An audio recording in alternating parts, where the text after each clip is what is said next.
Psaume 80, je lis les oracles du Seigneur. Prête l'oreille, berger d'Israël, toi qui conduis Joseph comme un troupeau, parais dans ta splendeur. Toi qui es assis sur les chérubins, devant Éphraïm, Benjamin, Manassé, réveille ta force et viens à notre secours. Ô Dieu, relève-nous, fais briller ta face et nous serons sauvés. Éternel, Dieu des armées, jusque-là quand t'irriteras-tu contre la prière de ton peuple? Tu les nourris de plein de larmes, tu les abreuves de larmes à pleine mesure. Tu fais de nous un objet de discorde pour nos voisins, et nos ennemis se raillent de nous. Dieu des armées, relève-nous, fais briller ta face et nous serons sauvés. Tu avais arraché de l'Égypte une vigne, tu as chassé des nations, tu l'as plantée, tu as fait place devant elle, elle a jeté des racines et rempli la terre. Les montagnes étaient couvertes de son ombre, et les rameaux, et ses rameaux étaient comme des cèdres de Dieu. Elles étendaient ses branches jusqu'à la mer, et se rejetant jusqu'au fleuve. Pourquoi as-tu rompu ces clôtures, en sorte que tous les passants la dépouillent? Le sanglier de la forêt la ronge, et les bêtes des champs en font leur pâture. Dieu des armées, reviens donc, regarde du haut des cieux, et vois et considère cette vigne. Protège ce que ta droite a planté, et le fils que tu t'es choisi. Tu as brûlé par le feu. Elle est brûlée par le feu. Elle est coupée. Ils périssent devant ta face menaçante. Que ta main soit sur l'homme de ta droite, sur le fils de l'homme que tu t'es choisi. Et nous ne nous éloignerons plus de toi. Fais-nous revivre et nous évoquons ton nom. Éternel, Dieu des armées, relève-nous, fais briller ta face et nous serons sauvés. Amen. Jésus, ta sainte présence est la source du bonheur. Dans la joie et la souffrance, elle est le repos du cœur. Fais briller sur moi ta face, ô Jésus, agneau de Dieu, à tes pieds c'est là ma place près de toi. Ciel, fais briller sur moi ta face, ô Jésus, agneau de Dieu, à tes pieds, près de toi, mon ciel. Que chacun élève la voix et prie le Seigneur sa face. Seigneur éternel, c'est devant toi que nous nous présentons. Tu as dit, venez à moi, vous toutes qui êtes fort chargés et fatigués, et je vous donnerai du repos pour vos âmes. Tu as dit de venir tel que nous sommes. Ce n'est pas à nous rechercher à nous purifier, mais toi-même tu as pourvu de l'agneau parfait. Et nous nous approchons de la foi dans cet agneau parfait, Jésus-Christ, en te demandant pardon pour nos manquements, nos iniquités. Pardon à chaque fois nous n'avons pas vécu dans l'esprit. Pardon à chaque fois, c'est la chair et le sang qui a pris le dessus. Nous nous déposons sur le terre du jugement des reins. Nous réclamons la mort à nous-mêmes, la mort au monde, la mort à cette vieille nature charnelle, orgueilleuse. Nous avons besoin d'une transformation en nous, Père. Tu nous as dit, Père, la même chose qu'Abraham avait vu, nous l'avons vu en ce temps de la fin. Cela doit produire la même transformation que cela avait produit en Abraham. Une transformation qui a commencé de l'intérieur et qui s'est rejaillie vers l'extérieur. Tu es le même hier, aujourd'hui, éternellement. Nous voici à tes pieds. Fais beau, oh, fais de nous ce que bon te semble, Seigneur. Et ne nous cache pas ta face. Que nos péchés, nos manquements, nos iniquités soient retenus dans le sang de ta croix, Père. Dans cette présence, nous réclamons. Dans cette présence, nous avons besoin, Père. Autant de mérite à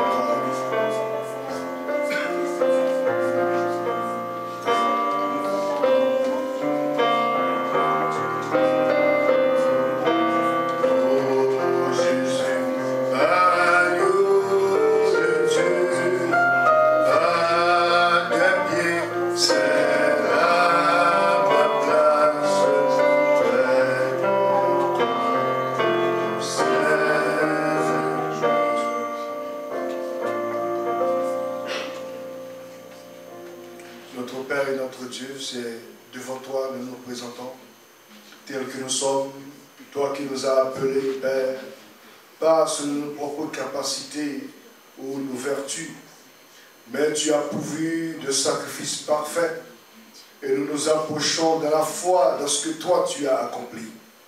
Nous savons que nous ne pouvons rien faire. L'homme ne peut rien faire pour changer sa situation.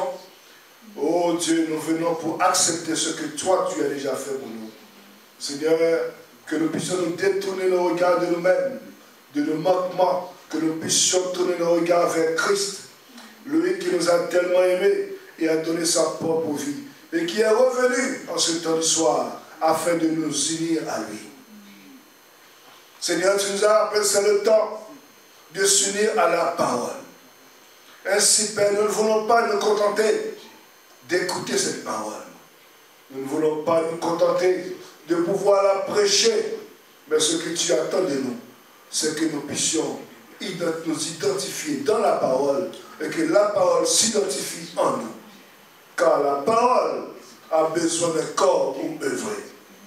Laisse que le miséricorde, tu puisses augmenter notre foi ce soir, que tu puisses nous parler de manière particulière et que le glorieux Saint-Esprit qui peut faire le travail vienne, oh Dieu, enlever le surplus de chair, tout ce qui empêche à ta parole de demeurer en nous. L'incrédulité, oh Seigneur Jésus, et tu sais mieux que nous-mêmes combien c'est sournois, oh Dieu, mais nous ne sommes que des hommes, nous dépendons de toi.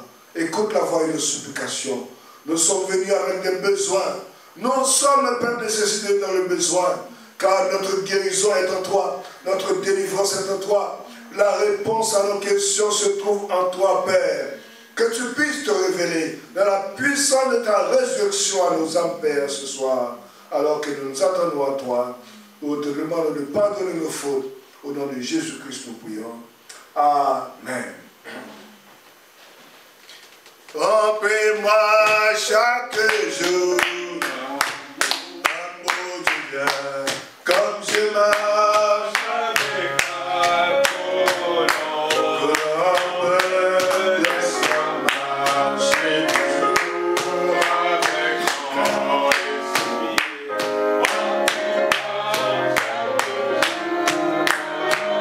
Oui, remplis-moi chaque jour. L'amour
frappez mon cœur.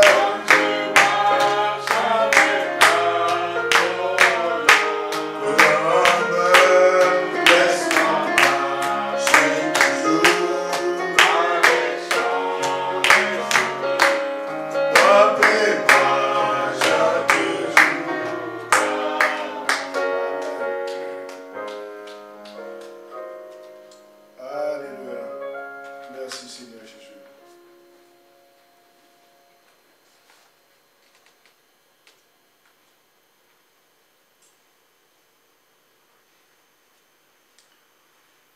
Alors que pour que les prédicateurs puissent entrer en scène, nous chantons. Rien ne sépare mon âme du Sauveur. Rien de ce rêve illusoire du monde. Rien ne sépare mon âme du Sauveur. Bien si je veux voir sa face bénie,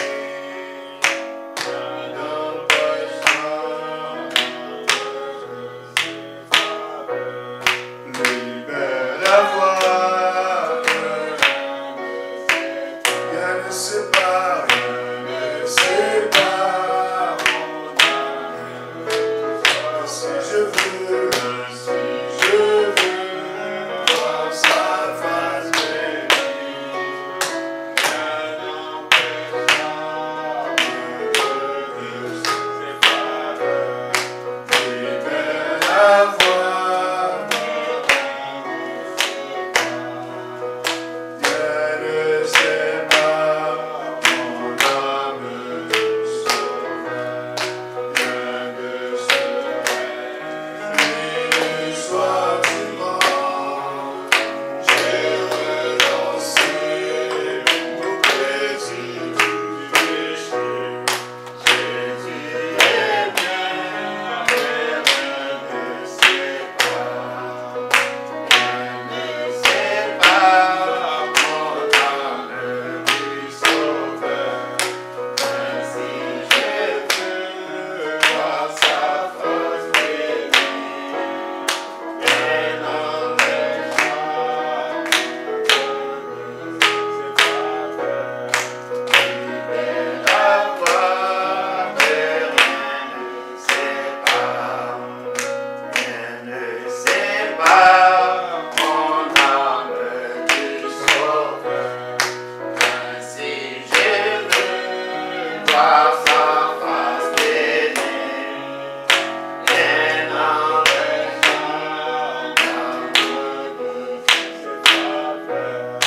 libère la voix, que rien ne sépare. Oh Seigneur Jésus-Christ, c'est la prière de notre cœur, Seigneur. Que rien ne nous sépare de ton amour, Seigneur de nos gloires. Qu'à chaque instant de nos vies, que nous demeurons chaque instant dans ton amour, dans ta présence. Oh Dieu de grâce, nous voici encore réunis dans ta maison ce soir. Nous te prions, Seigneur, de rencontrer chacun de nous selon son besoin. Tes enfants, Seigneur, sont venus, ô Dieu de grâce, ayant dans leur cœur des besoins, ô Dieu de gloire.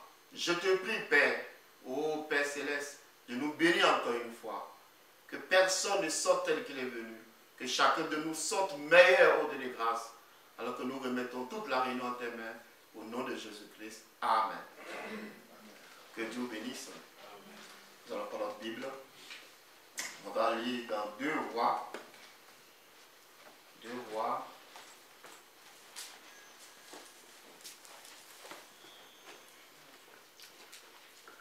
2 Rois, chapitre 3, versets 15 à 17. Et après, Jean 15, 4 à 5. 2 Rois, chapitre 3, verset 15. Maintenant, amenez-moi un joueur de harpe. Et comme le joueur de harpe jouait, la main de l'Éternel fut sur Élisée.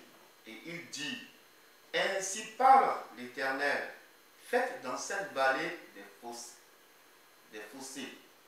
Car ainsi parle l'Éternel, vous n'apercevrez point de vent, vous ne verrez point de pluie, et cette vallée se remplira d'eau, et vous boirez, vous, vos troupeaux et votre bétail. Prenons Jean 15.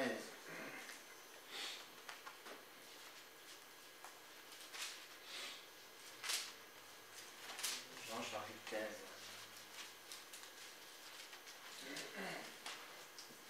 Verset 4.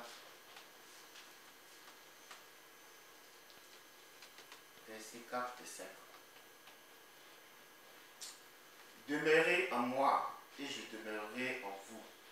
Comme le sarment ne peut de lui-même porter de fruits, s'il ne demeure attaché au cep, ainsi vous ne le pouvez non plus, si vous ne demeurez en moi. Je suis le cep, vous êtes les sarments. Celui qui demeure en moi et en qui je demeure porte beaucoup de fruits, car sans moi vous ne pouvez rien faire. Que le Seigneur bénisse sa parole dans ce livre. Prions encore une fois, Père Céleste, nous sommes arrivés au moment le plus important de la réunion. C'est lorsque ta parole est prêchée. Et tes enfants, au Dieu des grâces, sont dans l'expectative, Seigneur, parce qu'ils attendent, au Dieu de gloire, une parole de ta part. Tu as voulu sauver l'homme par la folie de la prédication. Oh Père, le moyen que tu as utilisé, c'est les hommes, Seigneur. C'est pourquoi, Père Céleste, oh Dieu, je me remets seulement tes mains afin que je ne sois qu'un instrument, au Dieu de grâce, que tu peux utiliser ce soir pour bénir ton peuple. Accorde le Père, au nom de Jésus-Christ. Amen. Que Dieu vous bénisse. Alors, cet après-midi, je voulais parler sur pourquoi Christ nous a rachetés. Nous allons essayer de répondre à cette question. Pourquoi Christ nous a rachetés? Hein? Parfois, on ne sait pas, on pense que bon, Christ nous a rachetés pour qu'on ne puisse pas aller en enfer. Il y a plus que ça. Comment dire, il y a plus que ça. Je l'ai pris dans ce message. Maintenant, on dit dans le fondement fondamental. Je ne sais pas s'il peut projeter. Je vais envoyer ça sur YouTube. Le fondement fondamental pour la foi. Quand Madame dit, verset 25, pourquoi Christ nous a-t-il rachetés? Donc, il pose la question. Il dit, pourquoi Christ nous a-t-il rachetés? Vous êtes-vous déjà demandé pourquoi il nous a rachetés? Pourquoi il nous a rachetés? Pourquoi il est venu mourir à la croix? Tout ça, pourquoi? Dans quel but? Pourquoi n'a-t-il pas fait seulement l'expiation pour vous en disant, il n'est pas nécessaire de leur donner de cette grande puissance. Il n'est pas nécessaire de faire de cet homme un fils de Dieu. Il n'est pas nécessaire de faire telle chose. Je vais simplement lui demander de croire cela, puis inscrire son nom dans le livre du ciel, et ce sera réglé. Mais il nous a donné cette bénédiction rachetée afin que nous puissions accomplir l'œuvre de Dieu. Alléluia. Donc il nous a rachetés afin que nous puissions accomplir l'œuvre de Dieu. Par l'énergie du Saint-Esprit. Donc quand il est mort à la croix, il a payé le prix pour que le Saint-Esprit revienne afin que l'Église accomplisse l'œuvre de Dieu. Il dit, dans Saint Jean 15, il est dit, je suis le cep, vous êtes les sarments.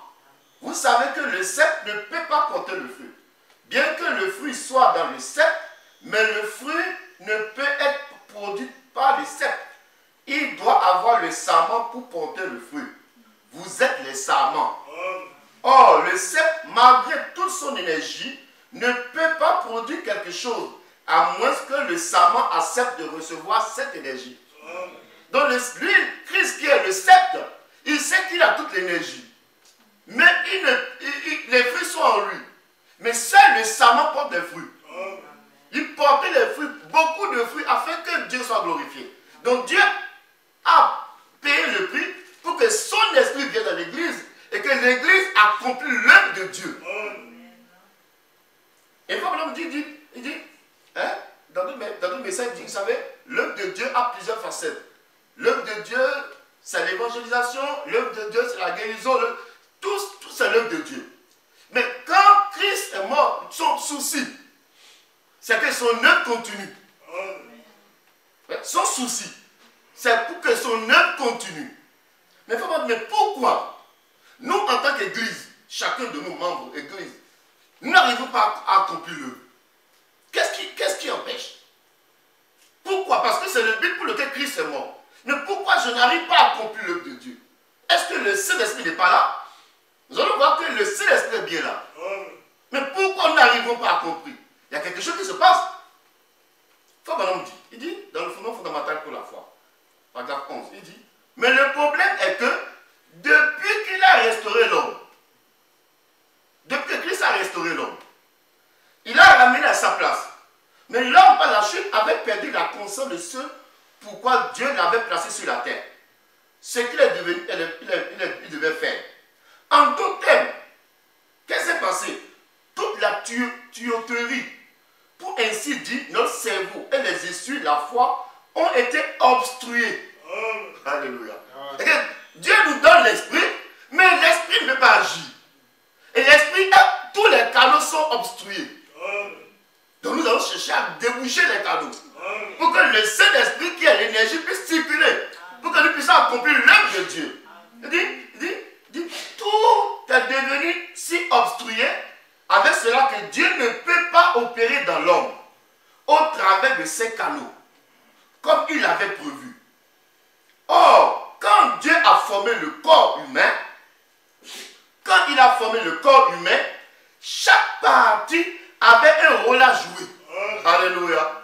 Remarquez que quand Dieu forme le corps humain, chaque partie, la main avait un rôle à jouer, les yeux avaient un rôle à jouer, la bouche avait un rôle à jouer. Chacun avait un rôle à jouer. Il dit, les dents, la langue, les yeux, le nez. Imagine que la bouche dit, moi je veux pas jouer mon rôle. Même si les yeux voient, il veut manger comme ça. Parce qu'il faut que la main joue son rôle. Il faut que la main joue son rôle pour qu'il puisse amener à la hauteur la bouche. Donc chaque partie du corps a un rôle à jouer. Pour le fonctionnement du corps. Et vraiment dit, Dieu a placé là-dedans. Dieu a tout placé là-dedans pour que cela fonctionne parfaitement et que l'homme puisse vivre. Si Dieu a ainsi modélé l'homme, le corps de l'homme, à combien plus forte raison a-t-il modélé et placé en homme le corps de Christ, l'Église? S'il a placé pour que le corps fonctionne normalement, chaque partie a un rôle à jouer. Le nez a un rôle à jouer. Dans le corps de Christ, là il vient agir, il a placé chacun pour que chacun aussi ait un rôle à jouer. Mais remarquez que tous les membres du corps, ils doivent fonctionner ensemble. Amen. S'ils ne fonctionnent pas ensemble, le corps ne peut pas bien marcher. Et dans le corps de Christ, c'est pareil. Ouais? Dans le corps de Christ, il faut que tous les membres soient en harmonie. Remarquez, Dieu ne peut pas. Il regarde ses enfants. Ils ont le Saint-Esprit. Mais il regarde, ces enfants n'arrivent pas à accomplir ce pourquoi ils sont venus sur la terre. Mais ils ne sont pas disciplinés. L'Église n'est pas arrivée à la discipline. Parce qu'un enfant discipliné, il est bien élevé. Ça, c'est ce qu'il doit faire. Il est au travail. Et il prend ça au sérieux. Il est discipliné. L'Église, comment dire, écoutez-le.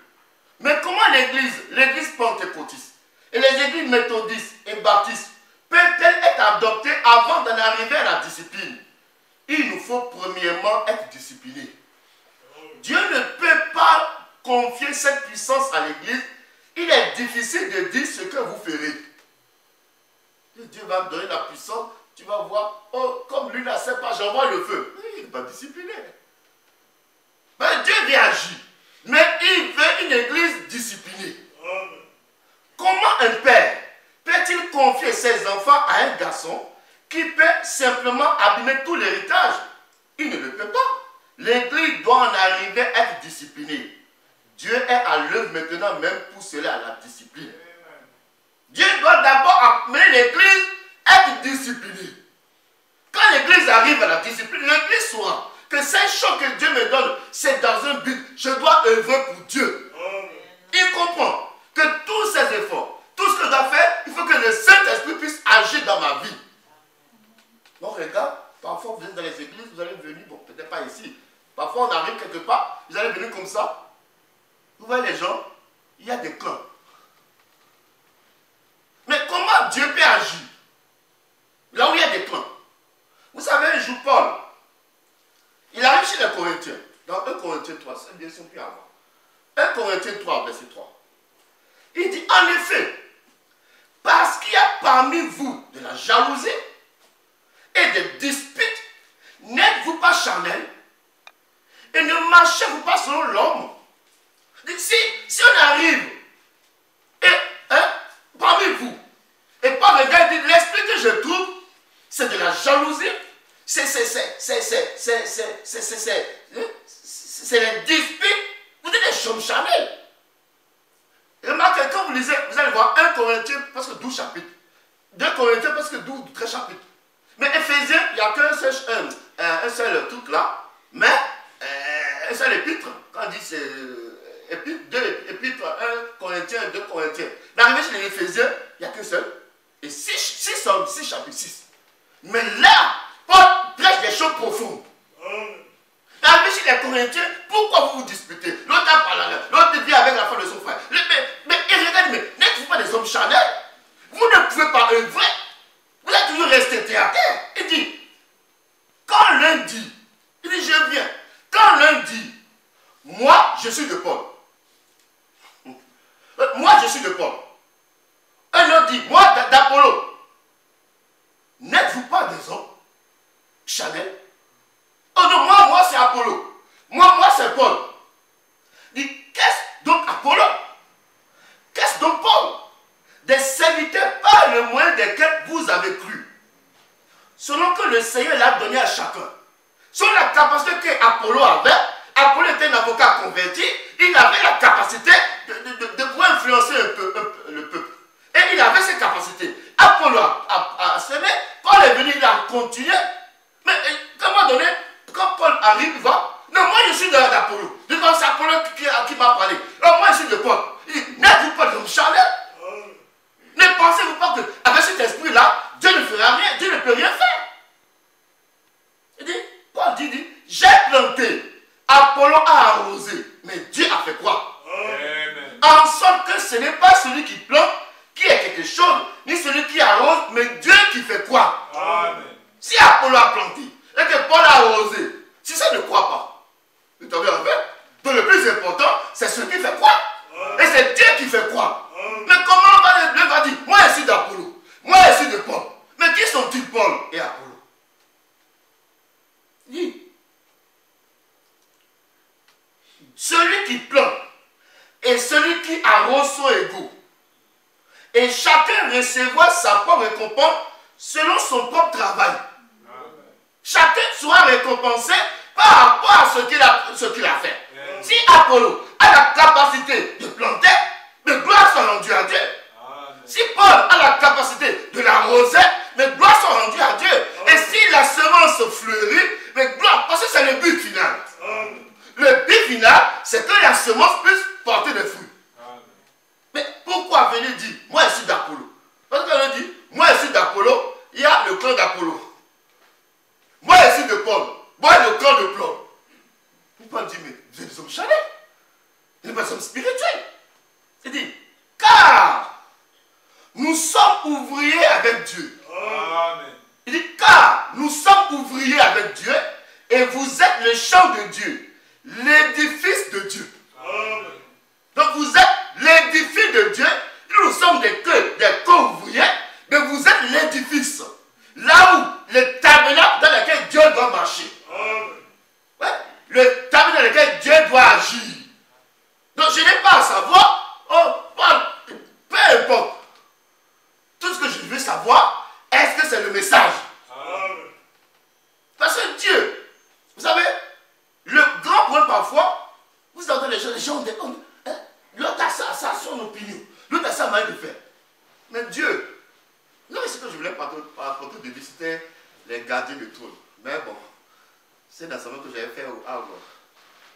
Comme ça, vraiment, ça nous a vraiment béni. Je voulais un peu lui ici, mais bon, je vais voir quand j'aurai 2 séances, ça va être jeudi et dimanche. Parce que ça va aider un peu. Remarquez que Frère Madame dit, il dit, remarquez une chose. Quand Dieu a pris son trône, nous allons pas développer parce que... Hein, il dit, quand il a pris le trône, donc le trône de Dieu, on va prendre comme étant, il faut aussi le dire, la parole, pour Dieu sur le trône de cœur. Il dit, quand Dieu prend son trône, il a mis des gardiens autour du trône. Il a mis des gardiens.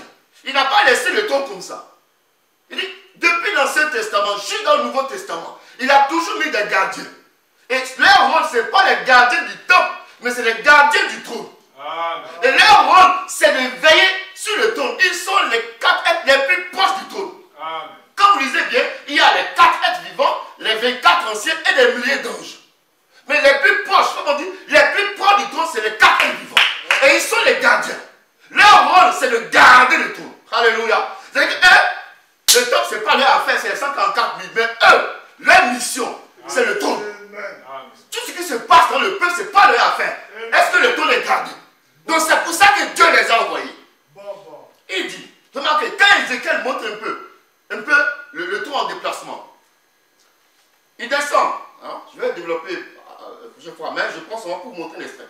Il dit, dans Ézéchiel 1:10, il décrit un peu ces gardiens. Quant à la figure de leur face, ils avaient tous une face d'homme. Tous quatre, une face de lion à droite. Tous quatre, une face de bœuf à gauche. Tous quatre, une face d'aigle.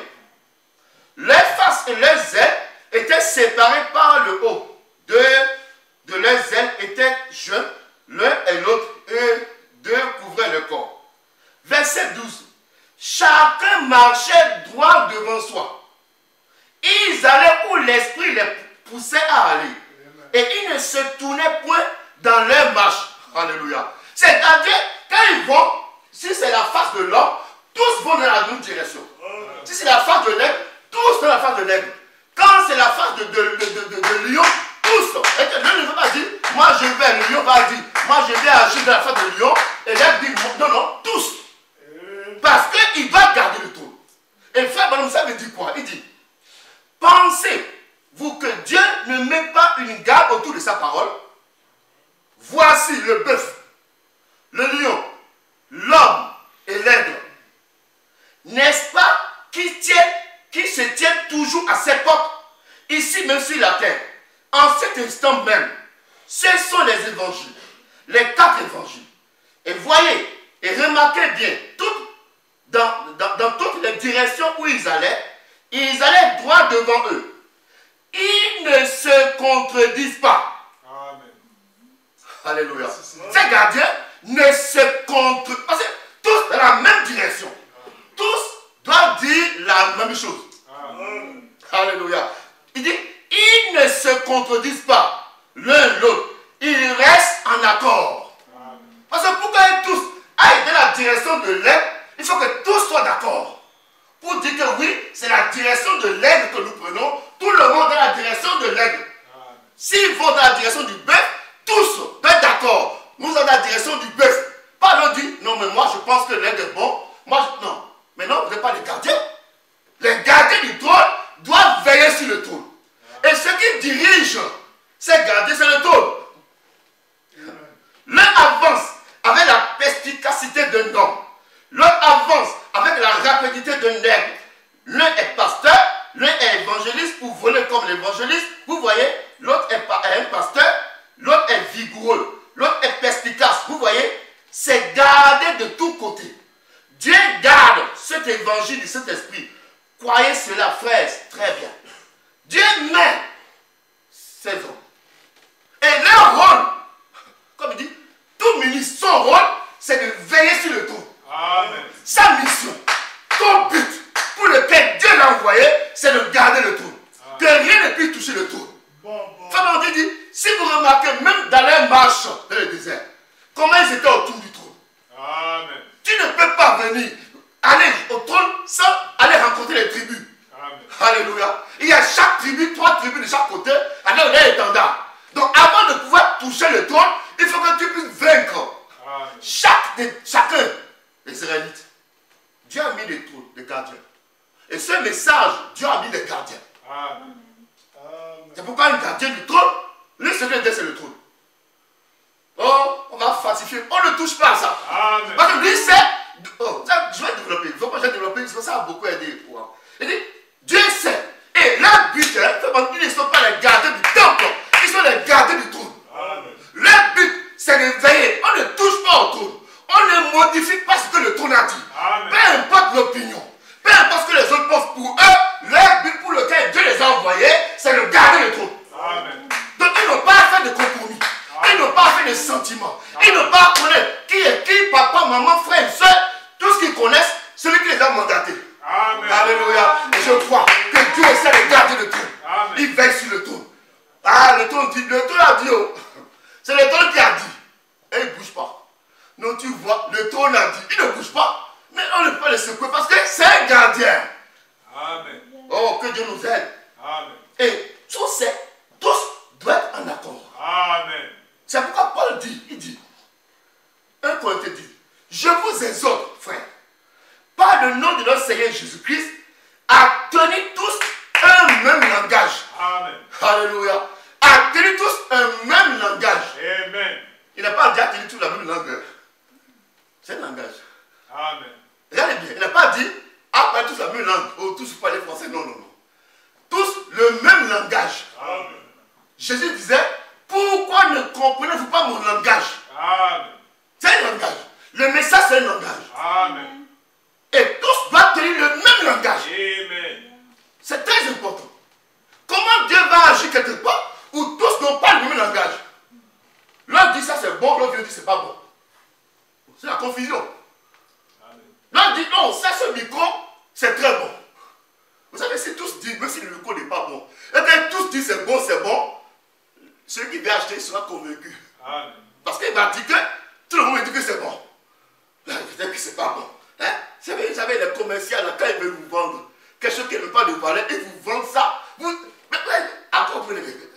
m'a persuadé. C'est pourquoi quand ils appellent, on ne prend plus le téléphone. Parce qu'ils arrêtent de te persuader à tel point que tu ne voulais pas prendre l'abonnement, tu prends. Mais ils te parlent à tel point, ils te convainquent. Parce que c'est un langage. Et Paul dit, hein, tenez tous un même langage, à ne point avoir de division parmi vous. Amen. Mais être parfaitement unis dans un même esprit et dans un même sentiment. Amen. Vous devez tous avoir le même langage. Frère Branham, un jour, il vient faire une réunion. Et c'était un peu comme les questions reposent pour les gens. Mais il voulait que les hommes de Dieu puissent venir pour que tous s'unissent ensemble, pour que tous puissent avoir le même langage. Amen. Il faut que tous aient le même langage. Parce que le peuple, ce que va donner le peuple dépend de leur langage. Écoutez ce qu'il dit. Amen. Faisons la question-réponse du 12-01-61. Paragraphe 7. Nous devons tous parler le même langage. Il dit, nous devons tous parler le même langage. Par exemple, si quelqu'un entre et dit, peut-être qu'il fréquente l'église de frère Si. Ce frère Si, quel est votre nom? Willet. Bon, il y a deux Willet ici, donc je dois vous en présenter un autre. Quel est donc votre nom? Crazy. L'église de frère Crazy.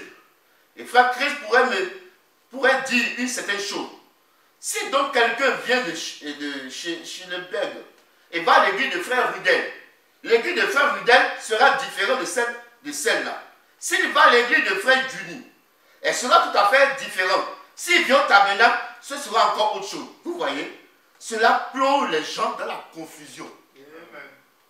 Cela plonge. Vous savez, il y a comme quelque chose. L'autre a dit comme ça. L'autre aussi a dit comme ça. Bon, les gens ne comprennent plus. Dieu ne peut pas le faire. Parce que Dieu ne fera rien. Vous savez, je suis parti dans une église en France ici. Dès que j'arrive, je commence à prêcher. Il y a un groupe. Amen. Un groupe. Je dis, mais ici, les jours. Il y a un groupe qui te regarde. C'est comme si. Alors, moi j'ai prêché. Donc, quand c'est comme ça, tu tournes droit ceux qui ne disent pas. Mais tu prêches avec ceux qui te disent Amen. L'amen te dit donne de l'énergie. Vous voyez, les gens comme ça, tu tournes donc. Tu donnes de l'énergie, on prêche. Parce qu'on doit prêcher ensemble. On prêche jusqu'à la fin. À la fin, je me suis quand même rapproché un peu du pasteur. Il dit, non, frère, dans toi, mais tu as senti, non? Il dit, oui, c'est quoi? Il dit, tu es un homme de Dieu, tu as discerné. Il dit, oui, il y a un clan. Il n'y a pas seulement un clan. Il y a des clans. Il y a des gens qui sont pour telle personne et des pour telle personne. Donc, comme bon, quand tu es venu, c'est moi qui t'ai invité. Bon, ils sont de. J'ai dit, mon Dieu, que Dieu t'aide. Et puis là, il m'invite là, mais j'ai senti trouver des esprits toujours pour aller. Il dit, il faut vraiment que je sois conduit. Parfois, on vous invite, l'esprit dit, n'allez pas. Parce qu'il y a parfois des épaisses ténèbres. Exactement. Il y a des épaisses ténèbres. L'esprit dit, n'allez pas. Alors, tous les esprits disent, arrangez. Hein, ça, c'est un travail quotidien. Arrangez au milieu de vous. Amen. Il dit, eh bien, si par exemple, quelqu'un dit, oh, je ne crois pas que vous devez vraiment recevoir le Saint-Esprit. Je ne pense pas que c'est nécessaire. Disons par exemple que Frère 13 dise cela, qu'après vous venez chez Frère Ridel et qu'il dise, si c'est nécessaire, c'est essentiel. Ensuite vous allez chez Juni et il dit, eh bien, ça ne change pas grand chose. Mon Dieu. L'autre dit non, c'est important. L'autre dit non, c'est pas important. Il dit, mais tu es où? L'autre dit, mais Branham a dit, c'est comme ça. L'autre dit non, mais c'est pas grave. Je ne comprends pas. Mais je suis où là? L'autre me dit, bah, donc vous savez, l'homme va toujours aller du côté le plus facile. Exactement. L'homme est toujours comme ça. Comment dire? L'homme va toujours du côté le plus facile. Même vos enfants. Vous allez voir que papa est dur, maman est gentille, va se rattacher à maman. Si papa est gentil, maman est dur, parce que l'entrée de l'homme, c'est tout se cacher du côté facile. Mais s'il vient chez papa, papa dit, maman soutient ce que papa dit, l'enfant va voir que, bon, maman c'est papa au féminin. Comme le frère chantait, maman c'est papa au féminin. Donc je fuis papa pour une correction, je viens chez maman, la même chose est là. Là il va voir que non, je n'ai pas de solution que de me soumettre. Hein? Si nous pouvions nous rassembler même, j'aurais voulu que tous les ministres de Jeffersonville soient avec nous dans cette communauté pour nous mettre ensemble afin que nous parlions le même langage. Nous devons parler le même langage. Parce que l'autre va venir vers l'autre. Oh, moi, c'est comme ça. L'autre va venir comme ça. Plusieurs langages. Et après, on dit, mais il n'avance pas. Mais comment il va avancer? Quand il y a la confusion. C'est pourquoi nous devons tous parler le même langage. Ni ta mère, c'est pas le qui a dit. Le même langage. Et pour parler le même langage, nous devons regarder ce que Branham a dit. Branham a dit. Oh, mon opinion, ton opinion c'est bien, mais Branham a dit. Oh, moi je pense, Branham a dit. Branham a dit que je comprenne. Que je ne comprenne pas, je suis un gardien du trône. Mon rôle, c'est de dire ce que le trône dit. Et de veiller à ce que rien ne touche au trône. Mais pour que les hommes soient un, il faut d'abord que l'homme et Dieu soient un. Amen, absolument. Jésus a fait cette prière. Comment on dit dans l'unité? Il dit, Jésus a fait une prière dans Jean 17, 11. Il dit, Jésus priait afin que l'Église et lui soient un, comme lui et le Père étaient un. Afin que l'Église, nous en tant que membres du corps de Christ, nous soyons un, comme lui et le Père sont un. Et ce jour-là, nous saurons qu'il était dans le Père, plutôt le Père en lui et lui en nous. Afin que nous soyons un. Quelle union, quelle unité ce serait voir Dieu dans son Église jusqu'à ce que chaque membre soit en parfaite harmonie l'un et l'autre. Et avec Dieu, c'est pour cette Église que Jésus vient. C'est alors que sa prière sera exaucée. Ça, nous serons un. Père, je prie pour qu'il soit un comme nous sommes un. Dieu était en Christ, réconciliant le monde avec lui-même. Et Jésus a prié pour que Christ et l'Église soient un. Et il faut dire, pour que les gens soient un, il faut d'abord que Christ et l'homme soient un. Donc le rôle du prédicateur, c'est amener Christ dans l'être humain. Que Christ et l'homme soient un. Si Christ et l'homme soient un, ils parleront le même langage. Ils diront la même chose parce que ce n'est pas vous qui allez faire, c'est Dieu dans l'être humain. Ce n'est pas l'homme. Dieu a envoyé le Saint-Esprit afin qu'il continue à faire l'œuvre de Dieu. Comment on dit c'est quoi? C'est le royaume de Dieu dans le cœur humain. Dieu sur le ton du cœur. C'est le but. Il dit, mais l'œuvre du Saint-Esprit, le royaume de Dieu en vous. Dieu s'assoit sur le ton de votre cœur dans sa chambre de contrôle, contrôlant vos émotions. Que Dieu doit s'asseoir sur le trône de nos cœurs, contrôlant nos émotions. Contrôlant vos facultés. Contrôlant vos conceptions. Faisant que lui et vous soyez un dans la communion et dans l'amour. Dieu vous remplit d'amour. Il vous remplit de puissance. Il vous remplit de l'esprit. Il vous remplit de sa propre nature divine. Il change votre nature charnelle en sa nature à lui. Et par cela, vous devenez une nouvelle création en Christ. Dieu veut avoir la domination sur l'homme. Mais le problème, c'est que l'homme ne veut pas que Dieu puisse régner sur lui. Dieu veut s'asseoir sur le trône de nos cœurs, hein, et diriger, gouverner, changer. Comme j'ai toujours dit, vous savez, le domaine, comment on dit, la cuisine, c'est le domaine de la femme. C'est le domaine de la femme. Maintenant, la femme, quand elle arrive dans la cuisine, elle dit, bon, moi je veux que le micro soit ici. Et là, elle règne. Toi, tu viens, tu dis, non, non, pas le micro là, mais c'est là où il règne. C'est là où c'est son domaine. Et c'est pourquoi le micro doit être là, parce que peut-être que ça lui évite de faire beaucoup de marches. Mais toi, tu dis, non, c'est pas joli, mais c'est son domaine. Quand elle vient, elle fait ce qu'elle veut dans son domaine. Et quand Christ vient aussi dans le cœur, il change la nature de l'être humain. C'est lui qui prend le contrôle, il dit, sans moi, vous ne pouvez rien. C'est lui qui est dans l'être humain, qui fait les choses. Il faut que Dieu travaille dans nos cœurs. Et pourquoi faut dire, le travail que nous avons à faire, c'est de ramener les gens aux fondamentaux. Amen. Écoutez, c'est de ramener les gens aux fondamentaux. Dans combien par la rédemption?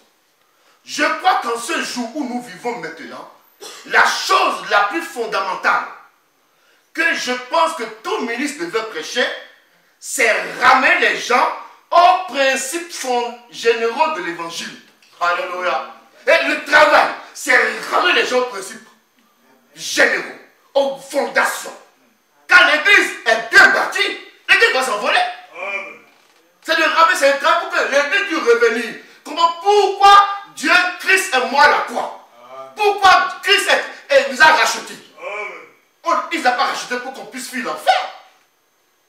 Non. Mais lisez bien le message. C'est pas pour ça qu'il nous a rachetés. Il nous a rachetés dans le but pour qu'il puisse œuvrer. Il a un souci.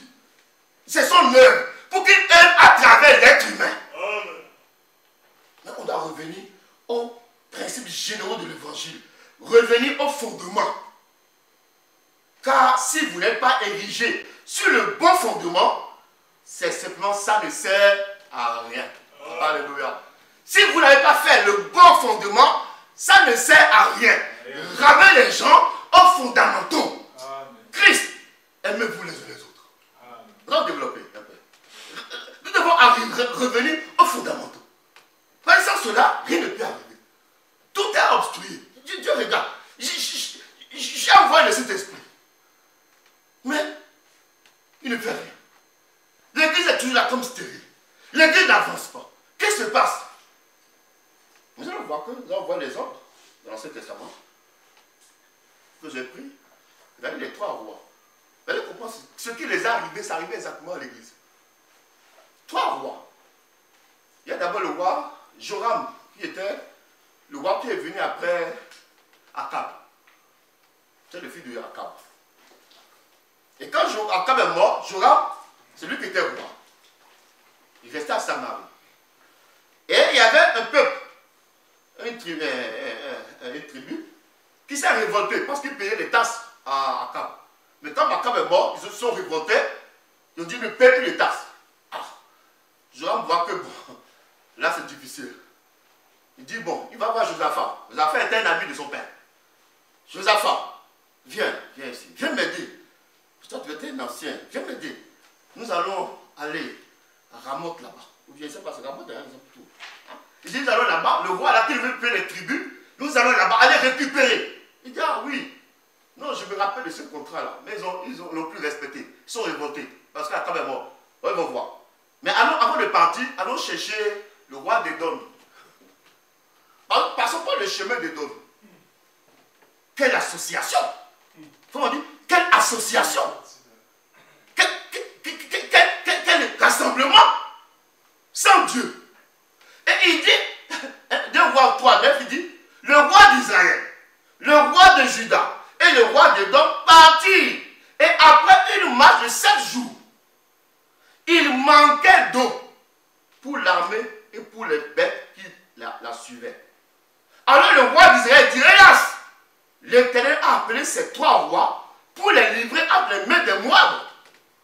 Il dit, mais remarquez, on vient aller combattre pour récupérer ce qui est notre tribu. Mais on est parti 7 jours de marche. On se rend compte qu'on n'a plus d'eau, plus de vie. Mais qu'est-ce qui s'est passé? Mais on allait. Mais faut qu'on dise, mais est-ce que, avant de vous associer, allez-vous consulter l'Éternel? Alléluia. Avant de vous dire, je vais partir, allez-vous consulter l'Éternel? Parce qu'un vrai Israélite, la première des choses, même avant de décider, Éternel, qu'est-ce que tu décides? C'est tout le problème. L'église s'est lancée, mais l'église n'a pas fait un arrêt pour voir est-ce que l'Éternel est derrière la chose. Écoutez, il faut en dire le prophète Élisée. Il dit, eh bien, c'est ce que nous faisons. Parfois, nous nous emballons. Quelque part, sans penser à Dieu. On s'emballe, sans penser d'abord à Dieu. Et ce qui s'est passé, ils sont emballés. Sans penser d'abord à Dieu. Peut-être que c'est Dieu qui a été le pilier péchoir. Ils ne comprennent pas. Oh non, c'est... Alors, mais est-ce qu'on a consulté l'Éternel? Oh Dieu. On dit, mais nous avons Dieu. Mais pourquoi Dieu n'agit pas? Mais est-ce que nous avons commencé par les principes les plus bas? D'abord, consulter l'Éternel. On nous dit avec nous, mais Dieu avec. Mais ils ont dit, mais l'Éternel a envoyé ces 3 rois pour les perdre. Non, ce n'est pas l'Éternel, c'est leur foi. Ce n'est pas l'Éternel. C'est leur foi parce qu'ils n'ont pas compris qu'avant toute chose, il faut d'abord consulter l'Éternel. Écoutez, il dit, quelque part sans penser à Dieu, sans prier pour cela, pour demander au Seigneur si nous devons faire cela ou pas, nous nous retrouvons à court de bénédiction. Alors parfois nous nous demandons, eh bien je me demande pourquoi je ne peux plus avoir de bénédiction. Vous ne faites pas attention. Vous vous êtes relâchés dans la vie de prière. L'église s'est relâchée dans la vie de prière. L'église a oublié qu'elle avait les armes offensives et défensives. Oh la parole, mais oui, il y a aussi la vie de prière. L'église a oublié qu'il y a aussi la vie de prière. Vous dites, eh bien, je suis chrétien. Eh bien, c'est le plus grand signe que vous devez prier. Plus que jamais. Lisez la Bible chaque jour. Ne venez pas lire seulement la Bible quand le prédicateur lit, mais lisez la Bible chaque jour. Priez chaque jour. Ne prenez pas de décision trop à la hâte. Alléluia. Oh, j'aime William Branham. Ça, c'est un vrai conseil. Parce que le Saint-Esprit, si vous voulez qu'il agisse, ne prenez pas de décision trop à la hâte. Ça, c'est pas Dieu. Quand vous lisez bien le message, il faut pas dire Dieu, il est calme. Il va insister. Vous allez dire, ah, c'est pas, il va encore insister. C'est Dieu. Le diable est trop rapide. Et vous allez voir que, mais comment on a le problème? Mais comment? Est-ce que pour commencer, on a consulté l'Éternel? Ne prenez pas de décision trop à la hâte ou trop vite, sans avoir premièrement consulté Dieu à ce sujet. Demandez-lui. Alléluia. Et demandez-lui. C'est lui le boss. C'est lui le maître. C'est lui. Il dit, sans moi, vous ne pouvez rien. Donc, allons lui demander. Demandez-lui. Dois-je faire ceci, Père? Demandez-lui. Est-ce ta volonté que je fasse ceci? Et alors, voyez ce que le Saint-Esprit vous dira. Il peut ne pas vous donner une vision, mais il vous parlera d'une façon ou d'une autre. Certainement. Pas de son fils. Il vous parlera d'une façon ou d'une autre pour vous faire savoir si vous êtes sincère et que vous le lui demandiez. Si nous sommes sincères et que nous demandons à Dieu, Seigneur, ceci est ta volonté. Vous savez, je lisais un message, l'homme dit, Dieu a mis devant l'homme le libre arbitre. Que l'homme choisisse. Et dit, vous savez, mais quand Jésus dit, Père, non pas ta volonté, non pas ma volonté, mais ta volonté. Mais pourtant, Dieu a mis devant l'homme le libre arbitre. Il faut pas dire, Dieu a mis devant l'homme le libre arbitre, choisis ta volonté. Mais Jésus vient dire, Père, non pas ma volonté, mais ta volonté. Il dit pourquoi? Parce que le libre arbitre, c'est de renoncer à sa volonté et faire la volonté de Dieu. Alléluia. Oh, ça veut dire, moi je suis libre de faire. Oui, tu es libre, mais ta liberté, c'est de faire la volonté du Père. C'est ça le libre arbitre. Ton libre arbitre, c'est de faire la volonté du Père. Qu'est-ce que le Père veut? Il dit, Père, Jésus dit, Père, non pas ma volonté. Il dit, mais Jésus, mais tu avais la volonté. Dieu a mis le libre arbitre devant l'homme, oui. Mais il vient te corriger, te dire, le libre arbitre, c'est pas ce que toi tu penses. Le libre arbitre, c'est de faire sa volonté. Amen. Pas ma volonté, mais que sa volonté soit faite. Et sa volonté, c'est sa parole. Amen. Demandez-lui. Prends le temps qu'il faut. Est-ce ta volonté? Est-ce ton choix? Est-ce ce que tu veux? Est-ce que tu veux ça, Seigneur? Il peut ne pas donner de vision. Mais il vous parlera. Peut-être que vous voulez voir souvent le prédicateur vient, il commence à prêcher juste sur ce pourquoi vous parce que le moyen le plus élevé par lequel Dieu parle, c'est la prédication. Ça, c'est le moyen le plus élevé. Le prédicateur commence à prêcher, il prend un sujet, et c'est exactement ce que vous demandez à Dieu. Amen. Vous comprenez que Dieu, il est en train de vous parler. Amen. Vous avez dit, Seigneur, je n'ai pas bien compris, ne vous inquiétez pas. Il va encore insister quelque part d'autre. Dieu est comme ça. Oh, si je n'ai pas bien compris, ne t'inquiète pas, ne sois pas pressé. Si c'est Dieu, il va encore parler ailleurs. Jusqu'à ce que tu es convaincu, non? Dieu veut que j'aille dans cette direction. Et dès que tu commences à aller, Dieu bénit. Dieu bénit. Parce que sa main est derrière. Dieu bénit. Tu vois que, un peu Dieu bénit, oui, c'est que sa main qui est derrière. Mais si l'opposition s'approche, tu vois que la main de quelqu'un se lève devant. Dieu bénit. Mais quand, puis les bénissons, plus rien, on commence à limiter, faisons attention, reculons. Revenons aux principes fondamentaux. Revenons aux bases. Dieu doit agir dans l'église. Dieu doit agir dans nos vies. Nous sommes l'édifice de Dieu. Je me mets dans l'église et je vois ma vie changer. Ne change pas. Il y a quelque chose qui ne va pas. Ma vie doit changer. Ah oui? Ma vie doit changer. Tu regardes ta vie. Des années après des années. Ta vie n'évolue pas. Arrête-toi. Dis-moi quelque chose qui ne va pas. Ma vie doit changer. Amen. Je dois évoluer. Amen. Je suis pas. Vous savez, lisez ce message. Je ne suis pas pour stagner. Amen. Non, je ne suis pas là pour stagner. Je suis là pour avancer. Et il faut qu'on dise, il dit, que si vous faites des cages, ouais, et que l'eau ne circule pas, vous allez stagner. Il dit, pour que vous voyez, pour que il n'y a pas de stagnation, pour qu'il y ait des asticots, il faut que vous trouviez les sources d'eau. Ouais, les sources d'eau, vous allez voir qu'ils ont des branchements. Il y a le fleuve qui amène l'eau ici, et le sol, ça circule. Dans les ventes crevassées, il a prêché ça. C'est un crevassé. Il dit, les gens, Dieu dit, mais pourquoi vous êtes enrichis dans les citernes crevassées? Des citernes qui sont là. Ils font des citernes, des clans. Oh, nous, c'est comme ça, on va comme ça. Frère, si le message est avancé, nous avançons quand le message, quand la parole avance. Avançons. Nous qui est nous là? C'est le message. Amen. On n'a pas de point, on a point virgule. Amen. Quand le message dit, j'avance. Parce qu'il faut que ça circule. Amen. Parce que je dois évoluer. Amen. Je ne vais pas rester stagné. Stagné. Frère Bonhomme dit, il y a quelqu'un qui pose la question. Frère Bonhomme, je suis dans une église, l'église ne croit pas dans le parler en langue. Il dit, mais sœur, dans cette église, vous n'avez jamais évolué. Si vous aimez le parler en langue, et que vous avez le parler en langue, si vous restez là, vous n'évoluez jamais. Parce que l'église ne croit pas dans le parler en langue. D'un côté, tais-toi! Tais-toi! Mais il faut que vous ayez pas croire dans le parler en langue. Amen. Parce qu'il faut que ça coule. Si le parler en langue est dans la parole, nous croyons seulement. Amen. Seulement la parole contrôle les dons. Amen. Chaque don peut être contrôlé par la parole. Amen. Quand le prédicateur prêche, tout don doit se taire. Quand l'esprit des prophètes, on soumet au prophète. Amen. Mais quand le prédicateur finit et que l'esprit vient agir, l'esprit est libre d'agir. Et nous écoutons. C'est pas parce que la personne prend la langue, mais interpréter, ah mais la main. Non. Il faut qu'on juge pour voir si c'est vrai ou faux. Amen. Tout ça est contrôlé par la parole. Amen. Donc, quand vous avez l'église comme ça, Vous allez voir une église dans laquelle Dieu agira de la puissance. On nous croit en tout. Vous avez seulement là, seulement, vous voyez seulement. Joseph commence à manifester les dons. Nous croyons, nous les exerçons, on va voir. Si quelque chose exerce, parce que nous voulons avancer. Nous voyons que quand ça ne marche pas trop, on va attendre d'abord un peu. Vous m'allez attendre un peu, on va voir un peu. Ah, ça est béni. Avançons. Parce que là où Dieu est, nous devons avancer. Là, c'est que vous ne pouvez pas stagner.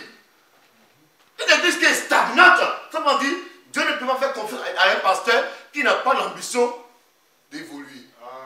Dieu ne fera pas confiance à quelqu'un qui n'a pas l'ambition d'évoluer. On va rester stagné. Nous, c'est non, non, non. Nous voulons avancer. Maintenant, de ce côté-ci, quand les gens se convertissent, leurs pensées sont fixées droit sur Christ. Et s'ils sont juste un peu intellectuels et qu'ils ne demeurent pas dans la prière, ils deviennent vraiment froids. Si les gens, ils sont convertis et qu'ils ne demeurent pas dans la prière, ils seront froids. Vous voyez? Froids, guindés, empesés, indifférents. Et d'autre part, ils sont juste un petit peu nerveux. Si vous ne prenez pas garde, ils deviendront radicaux. Oh mon Dieu. Parce qu'ils n'ont pas la prière qui adoucit. Quelqu'un qui demeure plus de la prière, il sera accordé la grâce facilement. Parce que tu ne peux pas venir au calvaire, être à genoux devant Christ et voir toujours les fautes chez ton frère. Tu ne verras pas. Comment dire, personne ne peut visiter le calvaire et demeurer le même. Non, tu t'agenouilles, tu regardes ce que Christ a fait et tu commences à pleurer miséricorde et voir toujours les fautes de ton frère. Non, il y a quelque chose qui ne va pas. Tu n'as pas visité le calvaire, car personne ne peut quitter le calvaire et demeurer le même. Il y a quelque chose qui se passe. Christ travaille dans ton cœur et dit non. Vous savez, vous connaissez l'histoire dont Frère raconte, non? De ce jour-là où il avait jeûné et il voulait maintenant aller prêcher le soir. Mais après, il a dit, bon, comme j'ai jeûné, j'ai un peu faim, il faut que j'aille prendre un sandwich quelque part. Et il est parti prendre le sandwich. Arrivé là, il voit une dame qui jouait, les policiers qui jouaient les jeux de sous, l'argent. Et il voit une dame qui est comme, un peu comme sa mère, mais qui était en mini comme ça, et qui était là. Pour dire ça dans son parfait ou la perfection. Il dit, elle est en mini. Elle dit, et il faut qu'on regarde, il faut qu'on regarde le Seigneur. Est-ce que mes enfants vont grandir dans ce monde-là, où les femmes s'habillent comme ça? Seigneur, vraiment, ça fait pitié, vraiment, il faut que tu viennes, que tu détruis tout ça vite. Alors qu'il portait le jugement, il sent la présence du Seigneur sur lui. Il comprend que Dieu peut lui parler. Alors il sort de cet endroit-là. Et quand il sort, il va dehors. Arrivé dehors, Dieu le fait rentrer dans une vision. Et quand il voit dans la vision, il voit la terre qui est comme un globe. Et il se voit lui-même comme il était un petit garçon. Et quand il faisait quelque chose de mal qu'il faisait, il voit comme, il y a comme une colère de Dieu, comme une équipe qui veut tomber sur lui. Il fait comme ça, il voit comme le sang de Jésus-Christ qui est comme un pare-choc de la voiture, qui bloquait ça. Il voit que le jugement veut le frapper. Il voit ça comme ça, il dit, je vois comme un pare-choc qui est le sang de Christ. Et il voit que la chose tombe sur le pare-choc pour le protéger. Il dit, ah, merci Seigneur. Et il commence à voir tout ce qui ces bêtises qu'il faisait. Chaque chose qu'il faisait, ça amène telle sanction. Chaque chose, telle sanction. Il dit au Seigneur, après voir le Seigneur, prends un livre. Il dit, bon, toi, tout ce que tu as fait, je l'ai écrit ici. Tu as fait ça, tu as fait ça, tu as fait ça. Il a pris tout ça là, il a dit, il a jeté dans la main de l'oubli. Il dit, bon, moi, je t'ai pardonné, toi. Et toi, tu vois cette dame, tu n'es plus là comme accusateur. Si personne ne lui montre que je suis mort pour elle aussi, comment comprendrait-il qu'elle aussi, elle a droit au pardon? Ça va dire, oh Seigneur, aie pitié de l'ignorant de ton serviteur. Toujours accusateur. Toujours accusateur. Mais si tu demeures dans le calvaire, tu restes là tout le temps. Tu diras la vérité, tu condamneras, mais tu auras une compassion. Tu n'as condamné, parce que tu ne peux pas faire le compromis. Tu condamnes, tu diras la vérité, si ça fait mal. Mais on sent en toi que ce n'est pas amour. Tu diras la vérité, pas amour. Et tu as la compassion. Faut qu'on dise, quand il est sorti de cette vision, il va dans le cabaret maintenant. Il dit, madame, La dame dit non, je suis occupé. Il dit non, non, je ne suis pas comme les gens vont vous parler. Il dit non, je suis prédicateur. Je suis frère Branham. C'est vous, le prédicateur qui fait des réunions ici, dit oui, c'est moi. J'étais là en train de porter les jugements sur vous. Mais Dieu m'a repris moi-même. Alors la dame dit, oh, je suis un méthodiste rétrograde. Tu sais, j'ai eu 2 filles, deux enfants. J'ai eu 2 filles. J'ai eu un mari. Le mari même était un homme de Dieu. Quand tu as une dame dans une église. Mais après, il était mort. Et mes enfants m'ont laissé tout seul. Ils sont tous partis. Je ne pouvais rien faire. Je n'ai pas de moyens pour survivre. J'étais obligé de me livrer. Mais avant, j'étais un croyant, une croyante. Avant, j'étais vraiment une croyante. Mais pour moi, c'est fini. Il faut dire non, c'est pas encore fini. Pour vous, il y a encore de l'espoir. Parce que Christ est mort pour vous. Pensez-vous que moi aussi, malgré tout ce que j'ai fait, malgré ce que vous avez fait, Christ pense aussi à vous. Dit, quand on visite vraiment le calvaire, l'attitude change. Quand les gens ne sont pas dans la prière, ils deviennent radicaux. Extrémistes. De ce côté-ci, vous voyez, ils s'adonneront aux sensations et tout. Pourquoi? Parce que les gens manquaient la prière. L'Église a manqué d'aller d'abord à la base, la prière. Amen. La prière en famille, la prière dans les maisons, la prière, votre vie de prière. L'Église a manqué. Oh, allons faire nos religions.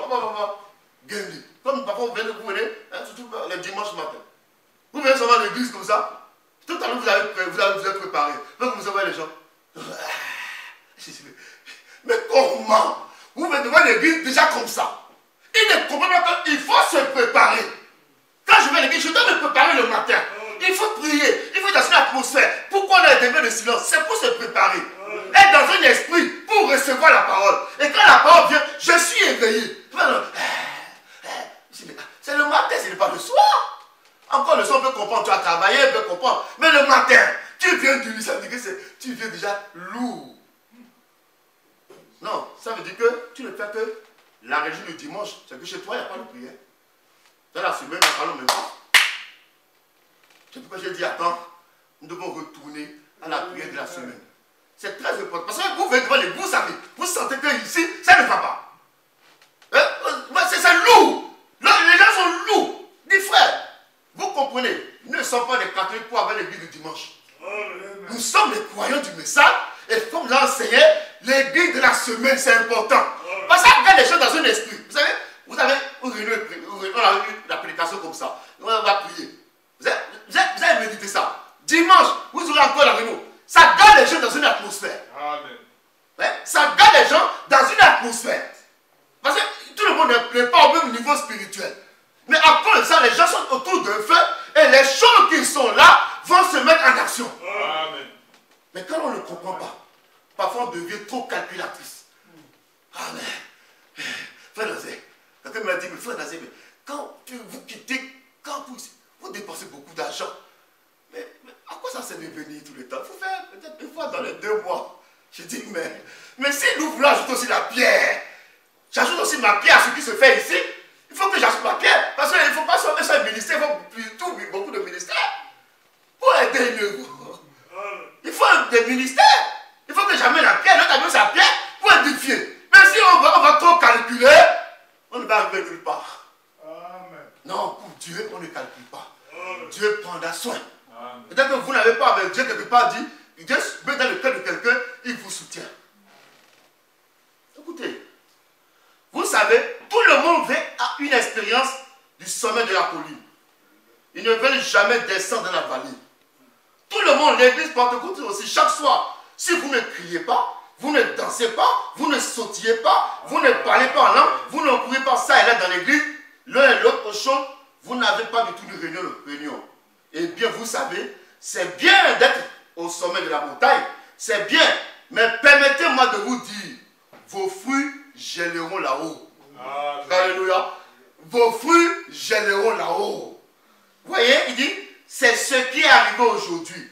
Vous avez mis trop l'accent sur les expériences du sommet de la montagne. Amen. La danse, elle secouée, sautiller, plutôt que des réunions de prière de toute la nuit. Alléluia. On a mis tout l'accent, alléluia, sur les choses élevées. On a oublié ce qui soutient ce qui est en haut. Ce qui soutient pour que les fruits là restent toujours bien en forme, c'est là la généalogie. C'est les gens qui prient. Les gens qui sont là à genoux qui prient. Les voient toujours verdoyants, toujours en feu, toujours l'esprit agit. On a oublié. On est resté trop sur les sommets. Donc descendons de la vallée. Amen. On dit descendons. Il faut dire, et là, la danse, elle secouait, sautillait plutôt que les réunions de prière de toute la nuit, là, dans la vallée de la décision. Amen. Là où il vous faut vous rabaisser. Amen. Là, quand vous arrivez là, vous ne voyez pas que vous êtes grand, hein? Vous vous abaissez, car vous voyez pécheur. Vous voyez que vous êtes indigne, que vous ne valez rien. Quand personne me dit, personne ne peut s'agenouiller réellement et dans son cœur voir Christ et voir qu'il y a quelque chose. Amen. Tu ne peux pas, parce que tu vas voir que tu ne vaux rien. Amen. Tout ce que tu piètes, ce n'est que la grâce de Dieu. Ta vie ne peut que la grâce de Dieu. Que ta vie pour commencer ne vaut rien. Même cet enfant-là a plus de valeur que toi. Amen. Quand réellement tu arrives là, tu vois que cet enfant-là, il a beaucoup de valeur plus que toi. Ben, tu vois que tu ne vaux rien. Ta valeur, c'est rien. Amen. Si ce n'est que la grâce de Dieu, alors tu es arrivé quelque part. C'est là que tu commences à arriver quelque part. Car tu te rends compte que là, vous vous rabaissez. Vous rencontrez Dieu. Et déversez maintenant votre vie jusqu'à ce que quelque chose se passe. Vous restez là. Vous vous déversez au Seigneur. Aie pitié de moi. Viens au secours de l'église. Viens au secours de tes enfants. Viens, vous rendez compte qu'il faut que Dieu entre en scène. Amen. Amen. Vous vous souvenez de cet homme de Dieu dont on en parle, qui se tentait l'homme de prière. Et cet homme, il avait une carte où il avait encerclé des villes. Il dit, Seigneur, je veux vraiment qu'elle révèle dans cette ville. Je veux qu'elle révèle dans cette ville. Il a prié. Comment dire? Un homme de prière. Il a prié des jours, il prie, Seigneur. Fais qu'il réveille. Comment ça va arriver, c'est pas son problème. Mais lui, il fait que prier. Jusqu'à ce qu'il est mort d'une maladie. Et quand il est mort, comment on dit, c'est Finé. Charles Finé. Il est parti voir la veuve. Et quand il est parti le visiter, arrivé là-bas, il dit, Finé, tu vois, mon mari, tu vois, c'est un homme de Dieu, il est un homme de prière. Voici la carte qu'il avait. Il a prié pour la ville là, qui est arrivée. Il a prié pour la ville, il a prié. Et beaucoup d'hommes de ville, hein, pas le nom en tête.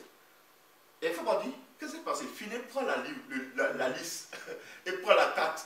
Et Finé passe dans toutes ces villes-là. Et ces villes ont eu un réveil comme cet homme. Alléluia. Comme cet homme. Elle a prié. Finé a pris la carte. Il dit, il y avait des prières qui étaient montées vers Dieu. Il dit, bon, comme Dieu m'a appelé pour aller prêcher l'évangile, je prends la carte. Parce que moi, je suis en train d'accomplir une vision, une promesse. Il va dans la ville a eu un réveil. Il faut qu'on dise, ce n'est pas pour le filet, mais à cause de la prière. La prière, ce que ça peut faire. Quand les gens sont là, criez à Dieu. Oh Dieu, oh Dieu. Dieu fera quelque chose. Amen. Merci Seigneur. Oh, que j'avance. Je ne vois pas tout votre temps. Que j'avance. Et remarquez, ils se sont trouvés. Ils n'ont pas consulté l'Éternel. Ils se sont trouvés quelque part, plus d'eau. Tout est sec. Tout est sec. Ils ont dit, mais là, non. Ils sont revenus à eux-mêmes. Ils ont dit, non. Y a-t-il pas un prophète? Alléluia. Y a-t-il pas un prophète quelque part? Pour qu'on nous puisse le consulter pour savoir qu'est-ce qui nous arrive. Pour qu'il puisse nous faire quelque chose. Alors, on dit non, il y a Élisée. Alléluia. Dieu a besoin de témoin. Il y a Élisée qui versait les mains dans les mains d'Élie. Alors consultez Élisée. Alléluia. Élisée arrive. Élisée regarde.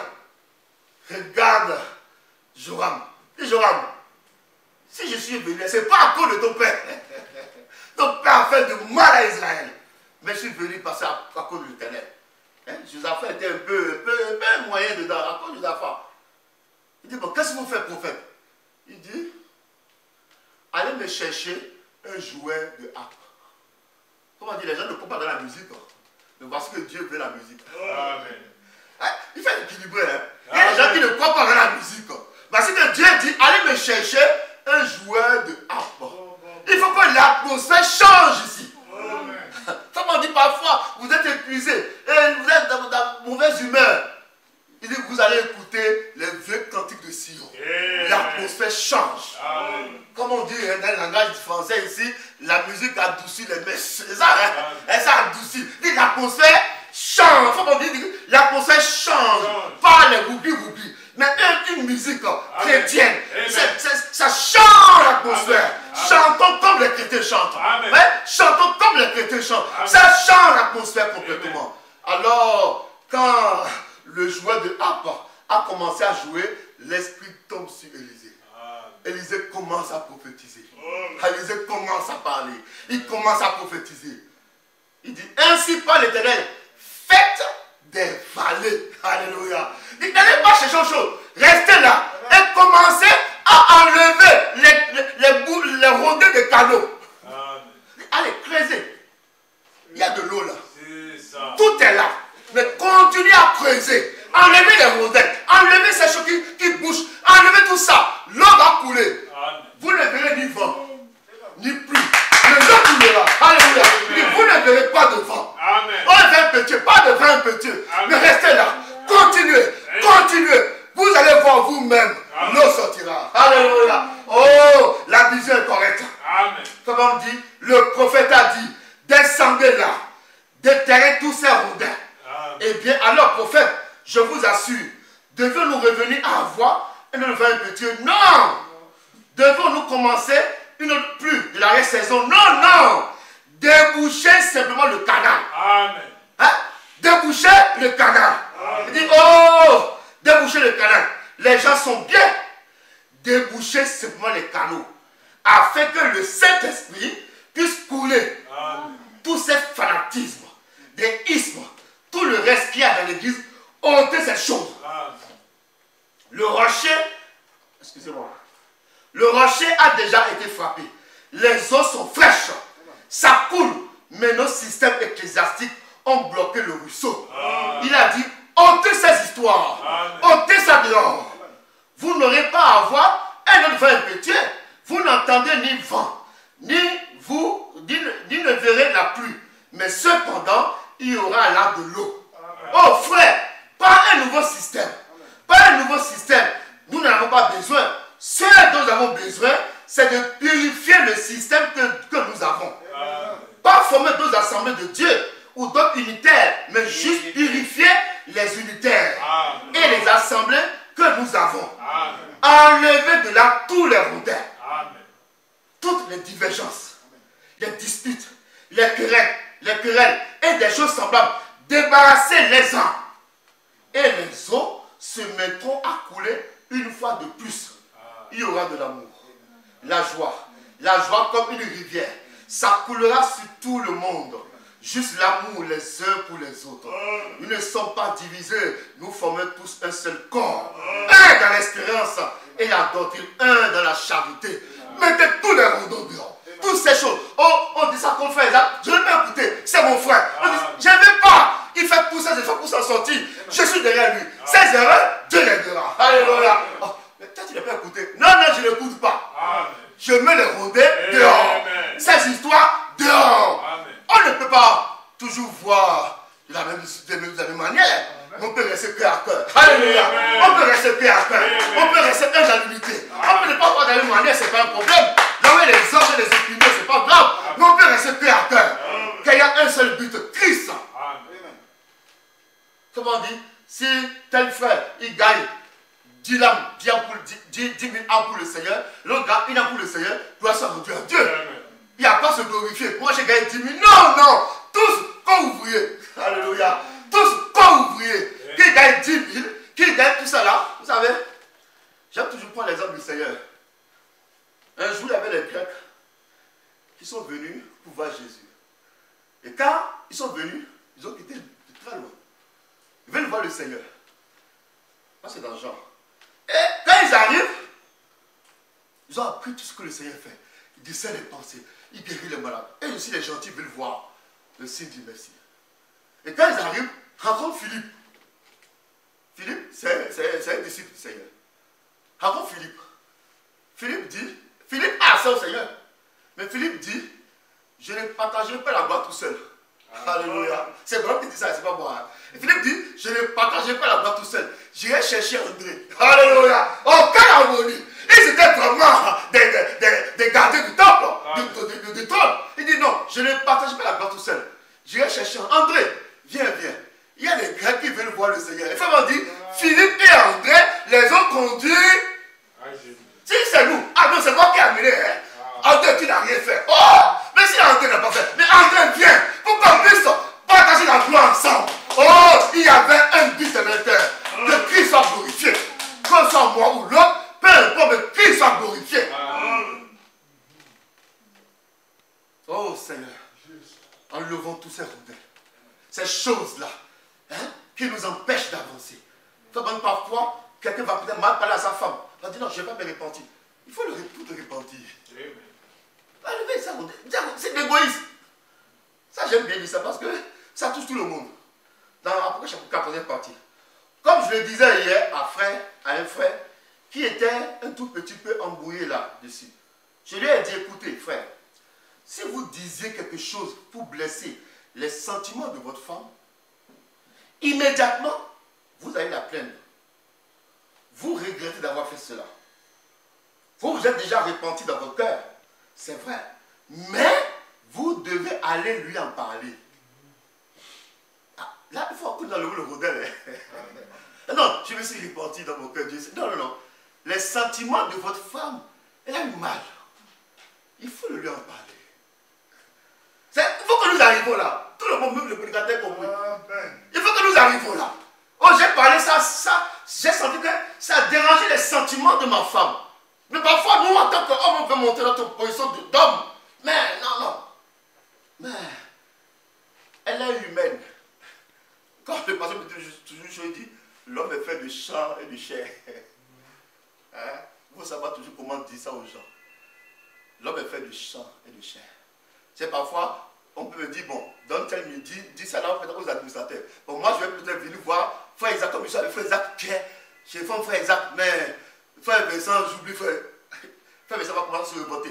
Frère, moi, on va considérer, on m'a rien dit. Il a raison. Il dit de façon, mais tu savais, les hommes sont des humains. Même quand on les remplit de Dieu, on est tous humains. Amen. Si tu traites frère Isaac d'une manière, traite frère Vincent de la même manière. Il ne faut pas qu'ils sentent comme si tu fais de parti pris. Un homme de Dieu n'a pas de parti pris. Il faut que tu sois quelqu'un qui est ouvert.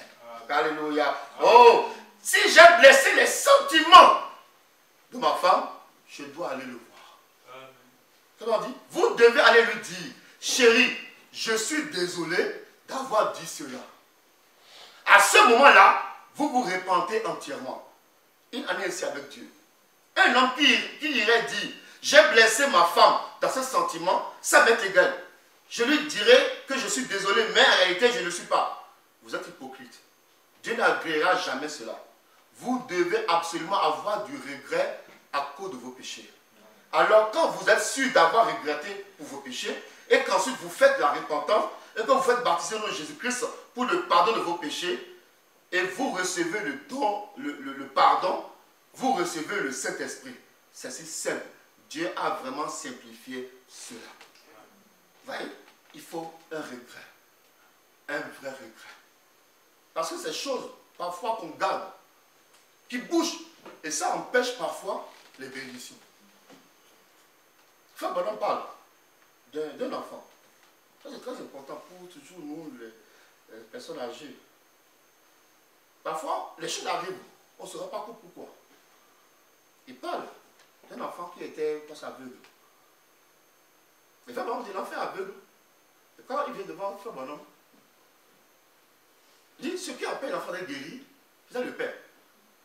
Oh mon Dieu. Ils ont voulu en Bonhomme, dans les eaux de séparation. Bien des fois, quand vous traitez des choses spirituelles, vous les voyez quand ils sortent. Quelqu'un m'a posé une question, il n'y a pas longtemps. J'étais à Calgary, au Canada. Et un jeune homme est entré. On lui avait mis une camisole de force. Il est entré dans le fond de la salle. Et il maudissait et faisait des histoires. Je n'avais jamais vu, rien entendu de pareil dans ma vie. Son père essayait de le retenir. Et quand il est entré, il m'a regardé. C'était quelqu'un qui avait le nom. Il m'a regardé et a dit, William Branham, tu n'as rien à faire avec moi. Oh, ce père a levé les yeux et a dit, il ne connaît même pas son propre nom. Comment connaît-il le vôtre? Je me tenais là, à une bonne distance de lui. Oh, comme il me maudissait et faisait des histoires, alors il a dit, tu n'as rien à faire avec moi. J'ai demandé à l'auditoire de bien vouloir être tout simplement respectueux. Les huissiers sont venus le faire sortir. Et juste à ce moment-là, j'ai vu le Saint-Esprit apparaître. L'ange du Seigneur, j'ai dit, maintenant, amenez-le ici, juste une minute. Quand ils sont allés le prendre, il s'est mis à donner des coups de pied et à écumer de rage et à mordre. Il portait une camisole de force et on l'a amené l'après. Alors quand la vision est apparue et a révélé ce qui en était, un péché qui avait été commis par son père, qui avait fait que l'enfant soit dans cet état. Oh mon Dieu. On ne peut pas imaginer. Parfois les choses, faisons attention. Quand la parole vient et nous accorde à quelque chose, réparons la chose. Réglons ces choses-là. Réglons parce que ça retombe. C'est pas que le dit. Et c'est ça qui fait que cet enfant vient avec ce problème. Il va gagner ce fardeau-là, pas à cause de lui, mais à cause du comportement. Il dit, le père s'est écroulé et s'est repenti. Et quand ce mauvais esprit a quitté ce garçon, des milliers et des milliers de gens qui étaient sur ce terrain de corrida-là, ce soir-là, ont regardé. C'était comme une grosse araignée sous forme d'un homme noir qui circulait. Oh, c'était vraiment calme. Cela a contourné l'endroit, a traversé le bâtiment et ça a disparu. Et ce qui a apporté la guérison à cet enfant. Donc un esprit d'araignée avait pris possession de cet enfant. Il l'a mis dans cet état. À cause d'attitude d'un père. Que Dieu nous fasse grâce. C'est pourquoi on touche, quand la parole vient et nous savons des choses, répandons devant Dieu. Seigneur, je vais ôter ces choses. Je vais ôter ça. Je vais ôter ça. Je vais te le coule dans ma vie. Je vais terminer. Parce que je me suis dit aujourd'hui, je ne vais pas prendre. D'habitude, quand je viens comme ça, je prends trop votre temps. Ça va, on dit, entrer dans l'esprit. La raison pour laquelle ces choses sont comme ça, c'est que vous êtes complètement bouché. Vous avez trop le système ecclésiastique en vous. Tout est complètement bouché. Déterrez cela. Jetez cela de côté. Laissez les eaux se remettre à couler. Oh, vers l'homme frère, les eaux coulent librement. Depuis ce rocher frappé qui était toujours là dans le désert. Il est le même hier, aujourd'hui et éternellement. Tout ce que vous aviez à faire, c'est dégager la voie de tous les rondins. Dégager la voie de toute la vieille incrédulité. Prenez cette incrédulité et jetez ça dehors. Dites, Seigneur, je doute de mes doutes. Je doute de mes doutes. Je crois le message de Branham. Je crois le message. Je crois que Dieu est ici. Je doute de mes doutes. Je prends tous mes doutes, je mets dehors. Mes animosités, je mets dehors. Toutes ces choses, parler contre quelqu'un, je mets dehors. Je veux que Dieu coule dans ma vie. Dieu le fera. Tombeau face contre terre. Crions miséricorde pour que Dieu fasse grâce à chacun de nous. Que Dieu vous bénisse.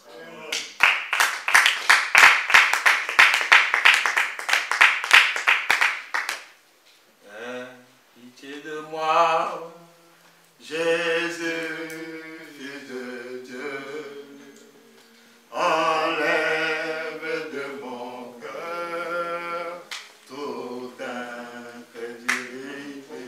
Oh, aie pitié de moi, aie pitié de moi, Jésus, Fils de Dieu,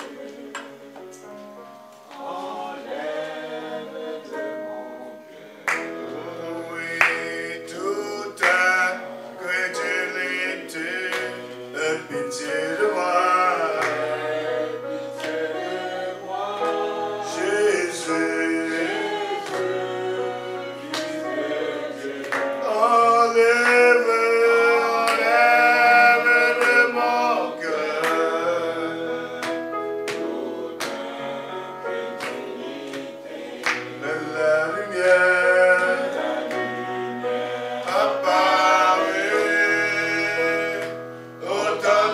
soir mes amis, le Seigneur m'ouvrit les yeux. Et maintenant je peux voir pitié de moi.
Jésus-Christ, nous venons devant toi, ô Dieu, après avoir écouté ta parole, après avoir, Seigneur, pris conscience du pourquoi toi tu nous as rachetés.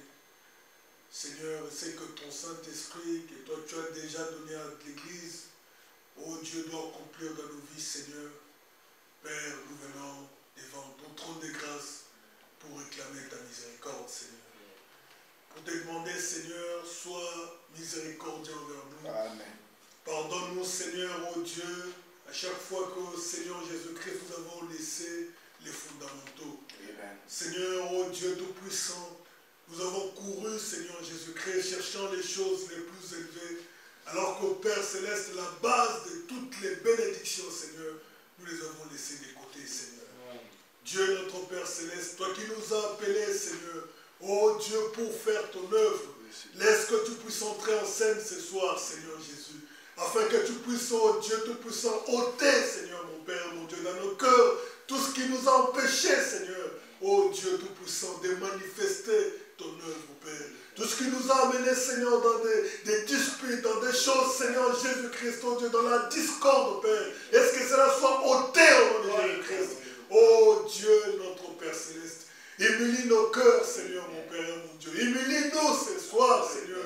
Que nous puissions nous rendre compte que nous ne sommes absolument rien, Seigneur.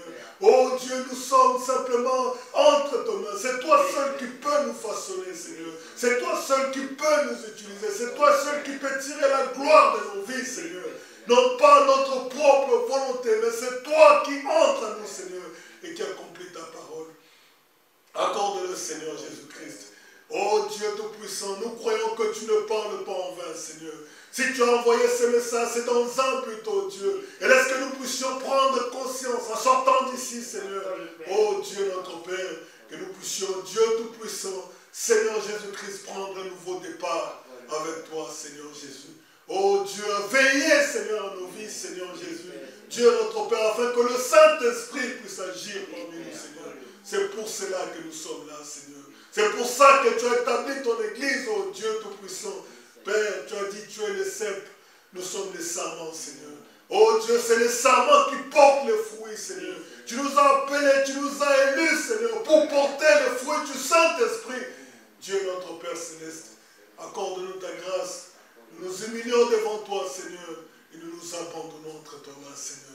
Oh Dieu, si nous avons été négligents dans la vie de prière, est-ce que ce soir, Seigneur Jésus-Christ, alors que tu nous as parlé, oh Dieu Tout-Puissant, que nous puissions revenir à cela, Seigneur Jésus. Oh Dieu Tout-Puissant, réaliser que toute force, toute puissance vient, Seigneur Jésus, dans la fossée.